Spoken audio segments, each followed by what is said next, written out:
Akhir-akhir ini, semenanjung Korea kembali memanas, di mana otoritas Korea Utara kembali meluncurkan rudal balistik jarak pendek ke Laut Timur dan menerbangkan pesawat tempur di dekat perbatasan dengan Korea Selatan. Di sisi lain, menurut Kepala Staf Gabungan atau JCC Korsel, Korut melepaskan sekitar 170 tembakan artileri ke lepas pantai timur dan barat. Peluru-peluru itu jatuh di zona netral maritim kedua negara. Kemudian, pada Kamis malam, pesawat Korut terdeteksi bermanuver di perbatasan antar Korea di Laut Kuning. Menanggapi hal itu, Angkatan Udara Korsel melakukan serangan mendadak dengan mengerahkan beberapa jet sambil melakukan manuver respons proporsional yang sesuai dengan penerbangan pesawat militer Korut.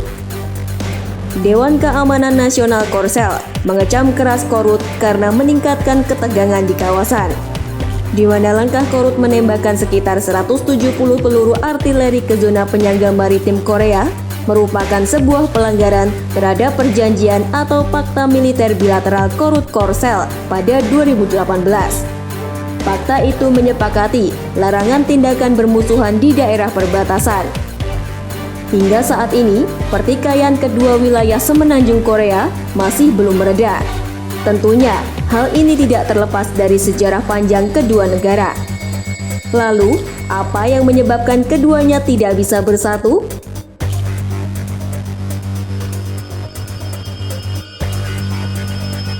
Kekalahan Jepang dalam Perang Dunia II menumbuhkan semangat orang Korea untuk memerdekakan diri dari segala bentuk penjajahan.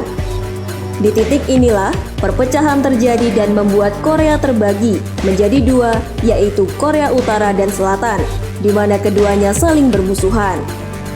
Pada saat itu, Jepang menyerah tanpa syarat kepada sekutu, sehingga secara perlahan Uni Soviet terus bergerak maju ke Korea.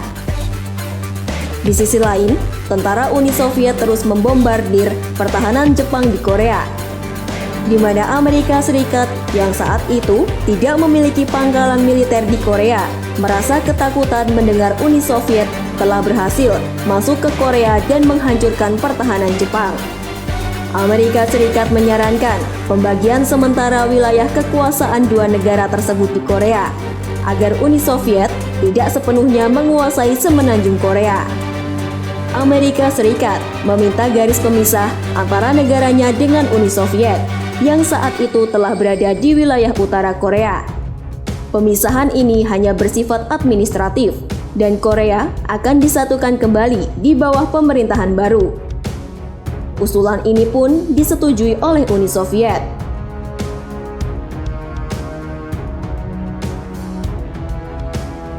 Kapitalisme Amerika Serikat dan komunisme Uni Soviet mulai memengaruhi kedua wilayah di Korea tersebut. Pengaruh ideologi ini membawa perubahan besar bagi Korea. Pada tahun 1947, PBB mengadakan pemilihan pemerintahan di bagian utara dan selatan Korea. Namun, pemilihan ini tidak berjalan lancar karena Uni Soviet memblokir sistem pemilu di bagian utara Korea.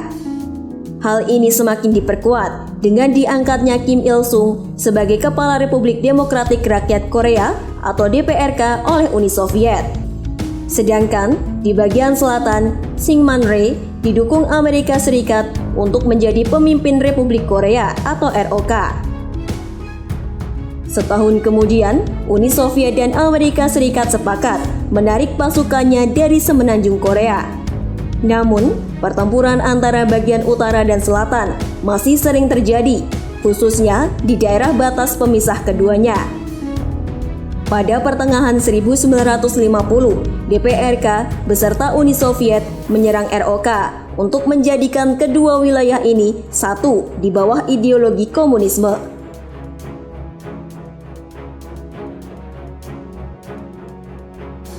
Perang Korea dimulai pada 25 Juni 1950 ketika 75.000 tentara rakyat Korea Utara terjun melintasi batas paralel ke-38 yang memisahkan Republik Demokratik Korea di utara yang didukung Soviet dan Republik Korea di selatan yang pro-barat.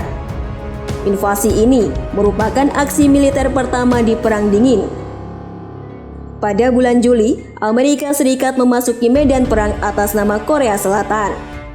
Namun, Presiden AS saat itu tidak meminta persetujuan Dewan Keamanan PBB sebagai satu-satunya lembaga yang berwenang di Amerika Serikat untuk menyatakan perang.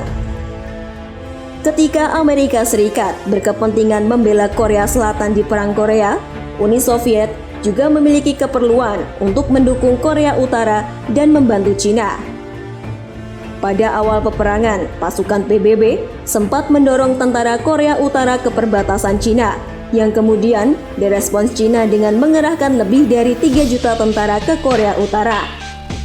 Sementara itu, Uni Soviet memasok dan melatih pasukan Korea Utara dan Cina, serta mengirim pilot untuk misi melawan pasukan PBB.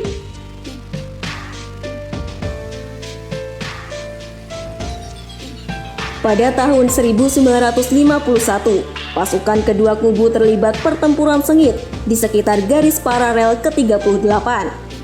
Pertempuran ini mengakibatkan korban-korban berjatuhan. Negosiasi kemudian dimulai pada Juli 1951, namun terhambat karena persoalan nasib tawanan perang.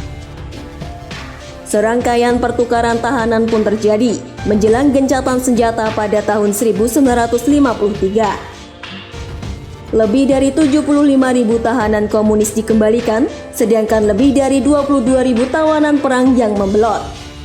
Banyak juga tentara yang hilang pada akhir Perang Korea dan keberadaannya tidak pernah diketahui.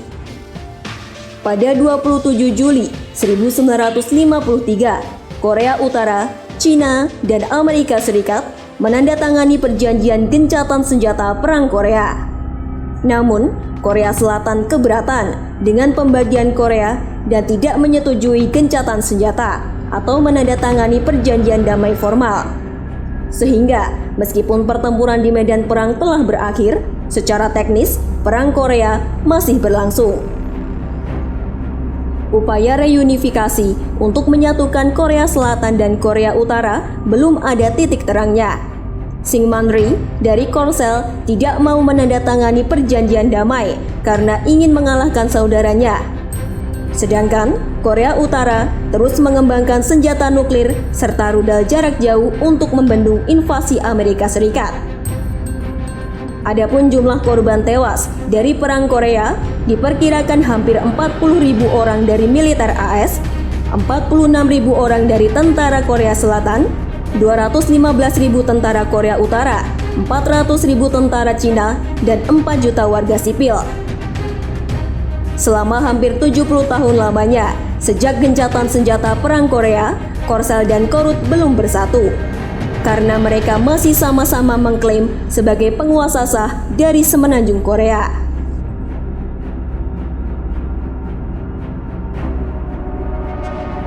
Perang Korea secara resmi menyebabkan terbelahnya Korea menjadi dua, yaitu Korea Selatan dan Utara, yang dipisahkan oleh garis batas paralel ke-38. Selain itu, Perang Korea menimbulkan dampak yang cukup besar bagi dunia internasional.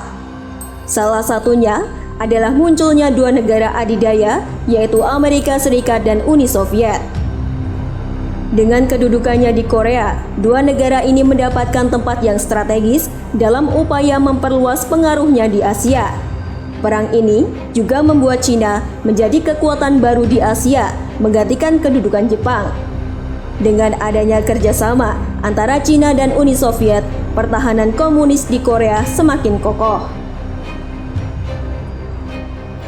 Di sisi lain, dampak lain yang terjadi akibat Perang Korea adalah munculnya organisasi pertahanan, yaitu Southeast Treaty Organization atau SEATO, yang beranggotakan Amerika Serikat, Inggris, Perancis, Selandia Baru, Australia, Thailand, Filipina, Pakistan, dan Korea Selatan.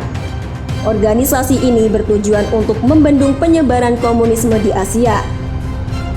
Sehingga Korea Selatan yang dipengaruhi oleh Amerika Serikat menjadi negara dengan ideologi kapitalis liberal, sedangkan Korea Utara adalah negara dengan ideologi sosialis komunis yang dipengaruhi oleh Uni Soviet.